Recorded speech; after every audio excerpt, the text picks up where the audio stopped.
Aujourd'hui, thématique ton sur ton creton.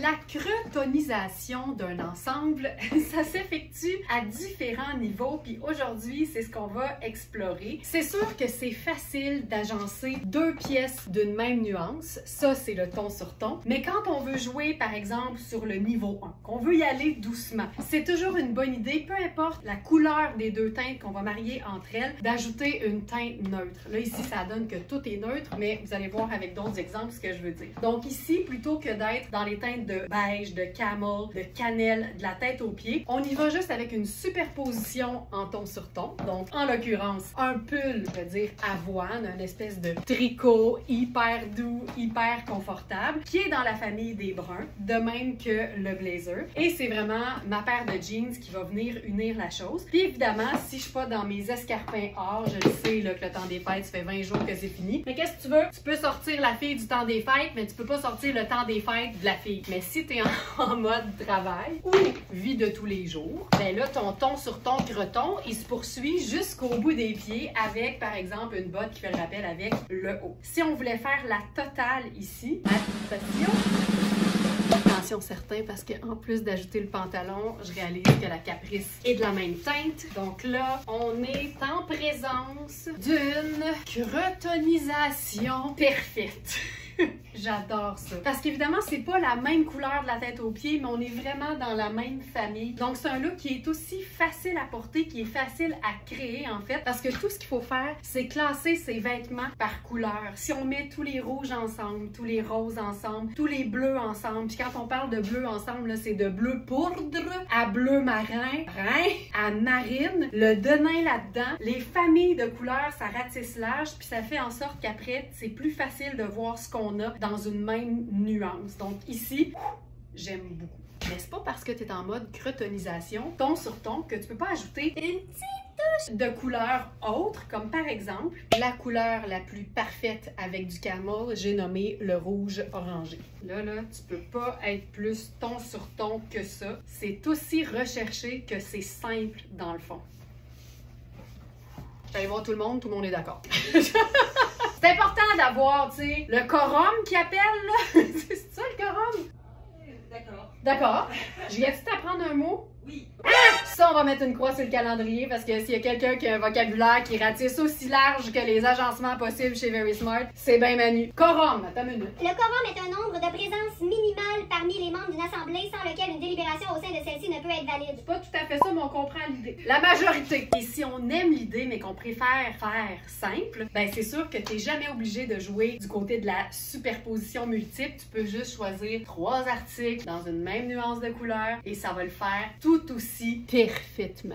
Le ton sur ton peut aussi jouer sur plus d'une teinte, évidemment. Tu sais, il n'y a pas de règle. Puis si tu appelles ça le ton sur ton, ben c'est parce que c'est du ton sur ton. Donc ici, le chandail rouge à rayures grises avec la jupe qui est rouge. C'est clair qu'aussitôt qu'on joue dans une teinte aussi vibrante, ben quand on mixe deux vêtements qui contiennent du rouge, pour moi, on est dans le merveilleux monde du ton sur ton, du monochrome. Mais en même temps, tu peux t'inspirer, tu sais, parce que c'est pas sûr que tu as, par exemple, le blazer rouge puis la chaussure rouge. Puisque la rayure est grise, ben j'irai avec simplement le blazer gris. Donc, on est vraiment dans deux teintes. Et pas tout le monde qui a une chaussure grise, mais comme gris pour moi, c'est un noir pâle, ben j'ai opté pour une chaussure noire très simple. Et c'est tout le temps le fun pour donner un look qui est un peu moins chic, de remonter les manches de son blazer pour donner un look qui est un petit peu plus talus. Mais tu sais, ça peut faire un super look de bureau, comme ça peut faire un super look de la vie de tous les jours.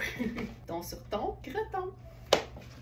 Un petit look qui démontre que le tout noir aussi, c'est du monochrome, c'est du ton sur ton. En même temps, je pense que peu importe la couleur qu'on porte en ton sur ton, plus on est dans la neutralité, plus ça va être intéressant d'ajouter des textures différentes et des détails aussi qui font différent. Donc ici, c'est un pantalon que j'ai enfilé dans ma botte de combat pour lui donner un petit look un peu plus tout allé, un peu plus rock aussi, mais sinon, c'est un beau pantalon à jambes larges. C'est Coaster en taille 44, si jamais il est toujours disponible. Et je joue aussi sur le côté tricot et cocooning. Donc ça, c'est Luisa Serrano avec le détail, en fait, qui est pas noir là, au niveau des ourlets, qui donne un effet un peu plus vintage délavé. Et ça aussi, là, les torsades, le tricot, c'est une texture différente. Puis évidemment, en ton sur ton, quand on est dans la neutralité en plus, ben des petits accessoires qui sont peut-être un peu plus métalliques, ça va donner de l'intérêt à un ensemble qui est vraiment plutôt sombre, mais qui est tout sauf plate.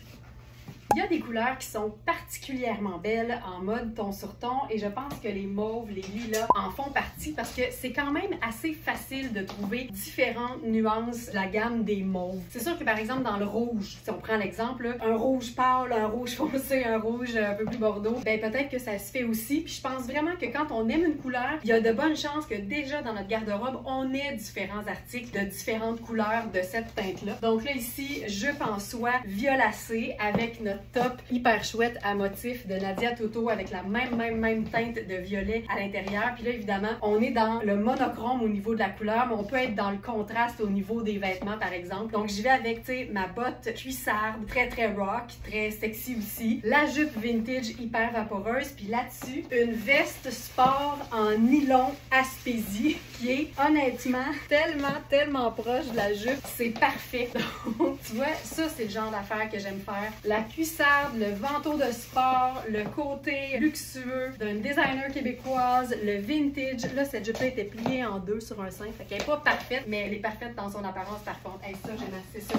Tu vois, ça, c'est le genre de mix ton sur ton que j'aime faire parce que en plus d'avoir du motif, ben on a évidemment une différence puis un intérêt au niveau des textures. Puis on a aussi des contrastes au niveau des pièces qui ont été choisies pour créer ce look-là. Puis ça me parle énormément. Puis c'est sûr qu'on pourrait changer la botte cuissarde pour une botte de combat. Puis ce serait tout aussi cool et tout aussi contrasté. Toujours en mode monochrome avec les teintes de mauve. Je parlais de la botte de combat. Je l'aime autant nu-jambe qu'avec un collant opaque, évidemment, là, si jamais il fait beaucoup plus froid. Puis deux teintes de mauve, deux teintes de violacé, donc une très pâle qu'on appelle aussi le lilas. Ça fonctionne aussi. Puis il y a quelque chose de hyper cocooning dans le haut, hyper fluide dans le bas. Ça donne un contraste, mais ça, c'est vraiment typique d'un look passion creton que moi, j'aime beaucoup. Puis évidemment, enlevez-vous de la tête d'être obligé d'avoir une chaussure de la même couleur que votre monochrome. Là, c'est pas ça du tout, même que d'avoir une teinte neutre au niveau de la chaussure, ça ajoute. Donc ça pourrait être autant noir que brun, ça fonctionne tout le temps, et même, je vous le dis, ça ajoute. Il y a tellement de possibilités, j'adore ça. Honnêtement, je pense que l'exercice à faire quand on est en train de se dire « Hey, c'est donc bien beau le monochrome », je savais pas que j'avais envie de faire ça, moi, embrasser ma croton intérieure. La première chose que vous devez faire, c'est aller dans votre garde-robe et classer vos vêtements par ordre de couleur. Puis là, ça veut dire, mettez même là, les chandails ou les blouses qui sont sur des cintres avec les pantalons, avec les jupes. Comme ça va vous faire des kits que vous saviez même pas que vous aviez. Hey, ça là, c'est Barney, mais fashion. Tellement chouette. Si tu es en train de te dire, c'est tout beau Laurence, mais moi là, ma vie de tous les jours, c'est jamais sans mon jeans. OK, parfait. N'importe quel chandail, blouse, t-shirt, cardigan ou veste d'un bleu de la même tonalité que ton jeans préféré va donner un effet de monochrome, de creton à ton jeans préféré. Évidemment, tu peux ajouter une teinte neutre, que ce soit pour ce que tu portes en dessous ou dans tes pieds. Un autre exemple? Jeans plus foncé, haut marine avec insertion noire, bottes noires et veste marine avec une petite touche de crème, comme la chanson. On aurait aussi pu faire crème et marine, sachant que le bleu d'un denain, tout ça appartient à la même famille que le marine et tout ça fonctionne aussi parce que, comme je l'ai dit en ouverture de vidéo, la crotonisation a différents niveaux. Tu peux être au niveau 1 qui est tout aussi beau que le niveau 10. C'est vraiment juste une question de à quel point tu as envie de sortir ta croton intérieure. 1 à 10, tu te situes où? Bonne journée ma Smarties, à bientôt!